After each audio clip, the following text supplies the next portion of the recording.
called a variety of different names across the country. Wonga, Nayope are the two main names that are used, but there are many others. And the press began to pick up on this and began to talk about these zombies that were walking around Durban, creating a whole lot of chaos and havoc. And the response of residents and business to what were called the Wonga users was very negative and quite violent. And so I was approached then newly as the head of the Urban Future Centre at the Durban University of Technology by a group of people to try and do something about this situation, the mistreatment of Wonga users. I knew nothing about drug use, I can tell you now, in 2014, zero, honestly. And so what we did, and interestingly, the group of people that were concerned about the treatment of Wonga users included a police officer who approached me undercover, well, with plain clothes, to do something about it, along with some faith-based organizations and some of the Wonga users. So we had a platform, a dialogue session at the Urban Future Centre where people could speak directly to one another for the first time about what the impact of all of this was on each grouping that was present. It was absolutely packed as a social dialogue event. After that, I thought, you know what, I need to understand what the policing of street-level drug users is all about, because I'm a criminologist, really, by writing. And so I sat in the back of police vans, which, as Chris knows, is something that I like to do, and I went on a variety of drug raids and drug operations with the police.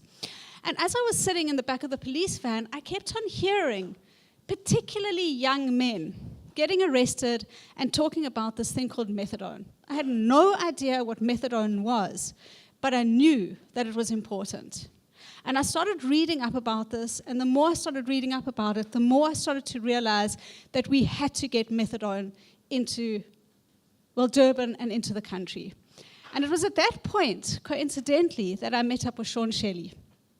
And Sean and I started talking about this, and we said we're going to get Durban's first low-threshold opiate substitution therapy program going.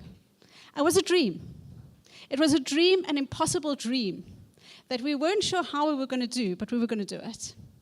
And it started off by writing, as a criminologist with no medical training at all, to Equity Pharmaceuticals, who are the main suppliers of methadone in South Africa, and saying, we want to begin a demonstration project in South Africa about how OST can work in a local context. And so we wrote this proposal and we wrote this letter, and within, I don't even think it was 4 weeks, the head office of Equity Pharmaceuticals, which are based in the United Kingdom, wrote back to say, we're going to support this program. And that was the beginning of the building of this dream, which has now become a firm reality, a very, very firm reality.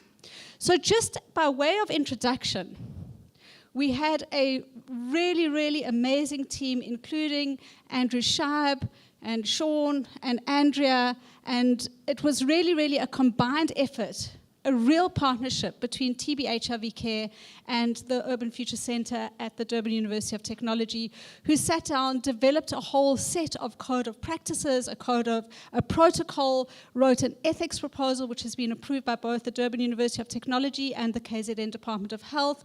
We did a variety of consultations, which was very important, with government, and we launched in April 2017,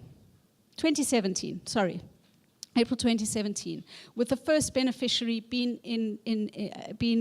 inducted into the program.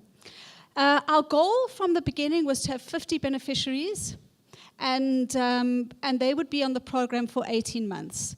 And the real goal of the program, I suppose, was firstly to demonstrate the quality of life changes of people who were on the program after an 18-month program, after an 18-month period, but with regular intervals in terms of a research process in making sense of the changes that were happening, but also to demonstrate, in a sense, best practice, and I know John hates this word, in relation to the provision of opiate substitution therapy, because it really hadn't been done very well or at all in the rest of the country, except in pockets, for example, in Cape Town.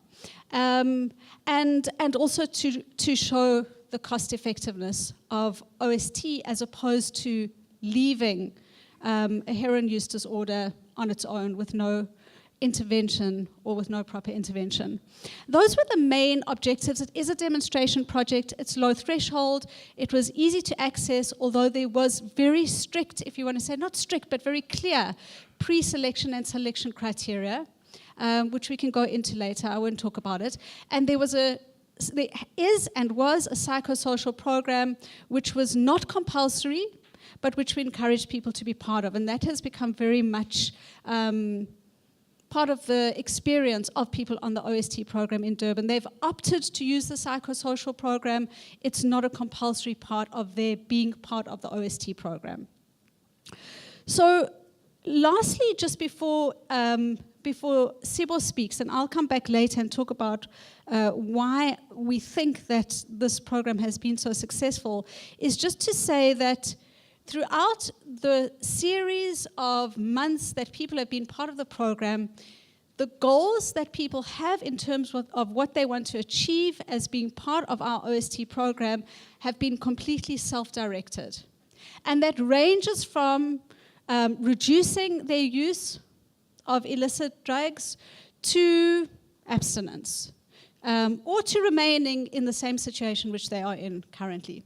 You know, that is completely and utterly their choice, and we work with people around their own individual self-directed goals. We can talk later about what the majority of beneficiaries want and how that gets brought into reality, but that is the openness with which we have run the program, and I think also contributes in part to the success, which Michael will refer to in terms of the indicators in a minute.